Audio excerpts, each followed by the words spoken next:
খরগোশের সমস্যার সমাধান চ্যানেলে আপনাকে আরেকবার স্বাগতম জানাই। আমি এমডি রাফিদ ইসলাম আপনাদের সাথে আছি। তো আজকে যে বিষয় নিয়ে আলোচনা করব, খরগোশ কত বছর পর পর এবং কয়টা করে বাচ্চা দিতে পারে এবং বছরে সে কয়টা বাচ্চা দেয়। তো এই বিষয় নিয়ে আলোচনা করব। তো ভিডিওটা সবাই সম্পূর্ণ দেখবেন এবং চ্যানেলটি নতুন হয়ে থাকলে অবশ্যই চ্যানেলটিকে সাবস্ক্রাইব করে দেবেন, পাশে থাকা বেল আইকনটি প্রেস করে দেবেন যেন এরকম নতুন নতুন সুন্দর আরও ভিডিও আপনি পেয়ে যান। তো চলেন ভিডিওটা শুরু করা যাক। তো প্রথমত, খরগোশের বয়স অনুযায়ী খরগোশ বাচ্চা দিয়ে থাকে। একটা প্রাপ্তবয়স্ক খরগোশের বাচ্চার নিম্নে বয়স হতে হবে 6 থেকে 7 মাস। যখন একটা ছোট বাচ্চা পালার পরে 7 মাস হয়ে যাবে, তখন সে বাচ্চা দেওয়ার জন্য উপযোগী হয়ে যায় এবং বাচ্চা দেওয়ার জন্য সে প্রস্তুত হয়ে যায়। তো দেখবেন আপনাদের খরগোশের বাচ্চাগুলো যখন বড় হয়ে যাবে এবং 7 মাসের পূর্ণতা পাবে, তখন আপনার খরগোশের বাচ্চাগুলো বাচ্চা দেওয়ার জন্য উপযোগী হয়ে যাবে। তার আগে জেনে নিন খরগোশ কতদিন পর্যন্ত বাঁচে। আসলে খরগোশ সুস্থ সবল খরগোশ প্রায় 15 থেকে 20 বছর পর্যন্ত বাঁচতে পারে। এটা একটি বৈজ্ঞানিক ধারণা হিসাবে আমি বলে দিলাম। একটি প্রাপ্তবয়স্ক সুস্থ সবল খরগোশ 15 থেকে 20 বছর পর্যন্ত বেঁচে থাকতে পারে, যদি কোনো রকমের সমস্যা তার না হয়। তো এবার আসেন বছরে খরগোশ কয়টা বাচ্চা দেয়।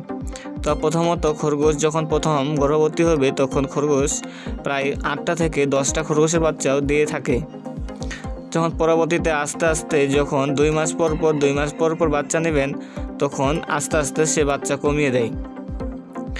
তো একটা ভালো স্বাস্থ্যবান খরগোশ বছরে 5 থেকে 6 বার বাচ্চা দিয়ে থাকে। তো 5 থেকে 6 বার বাচ্চা নেওয়াটাই আমার পক্ষে অনেক মনে হয় ভালো হবে। অনেকে আবার বেশি করে নেয়, 8 মাস পর্যন্ত বাচ্চা নেয়। তো এসব নিলে খরগোশটার সমস্যা যেতে পারে, যে গর্ভবতী খরগোশটা আছে তার সমস্যা হয়ে যেতে পারে। তার আমি বলবো আপনারা বছরে 5 থেকে 6 বার বাচ্চা নেবেন। 2 মাস পর বা 3 মাস পর আপনার খরগোশের সাথে মিটিং করিয়ে দেবেন। এতে খরগোশের বাচ্চাগুলো এবং সুস্থ সবল থাকবে এবং ভালো হয়ে থাকে। অনেকে আমার কাছে কমেন্ট করে থাকেন, তো খরগোশ কেন দিন দিন বাচ্চা কমিয়ে দেয়। আসলে খরগোশ বাচ্চা কমিয়ে দেওয়ার মূল কারণ হচ্ছে এটাই, যা আপনারা সবসময় তাকে ছেলে খরগোশের সাথে রাখেন আর কি। একটা ছেলে খরগোশের সাথে আপনার খরগোশটাকে রেখে দেন, যার কারণে খরগোশ গর্ভবতী হয়ে যায় এবং বাচ্চা দিতে থাকে। এক সময় খরগোশ ক্লান্ত হয়ে যায় এবং বাচ্চা আস্তে আস্তে কমিয়ে দেয়। এবং খরগোশকে অবশ্যই পুষ্টিমান খাবার খাওয়াবেন, ঘাস খাওয়াবেন, বেশি করে ভুসি খাওয়াবেন, পানি খাওয়াবেন, ইত্যাদি ফলমূল খাওয়াবেন আর কি। এই নিয়ে আমার ভিডিও করা আছে। তো এইভাবে খাওয়াবেন এবং আপনাদের খরগোশগুলোকে আমি বলবো 6 বারের মতোই বাচ্চা নিলেই আমার পক্ষে মনে হয় অনেক ভালো হবে। আপনার খরগোশটাকে বছরে 6 বার বাচ্চা দেওয়াবেন, এর চেয়ে বেশি দেওয়াবেন না, এতে খরগোশের সমস্যা হয়ে যেতে পারে। তো অনেকে এই বিষয়টা হয়তো জানেন না, তো আজকে আমি জেনে দিলাম। আশা করি আপনারা বুঝতে পেরেছেন আমার এই ভিডিওটা দেখে। তো ভিডিওতে যদি কথাবার্তায় কোনো ভুল হয়ে থাকে তো অবশ্যই ক্ষমা দৃষ্টিতে দেখবেন এবং চ্যানেলটিকে নতুন থাকলে চ্যানেলটিকে অবশ্যই সাবস্ক্রাইব করে দেবেন।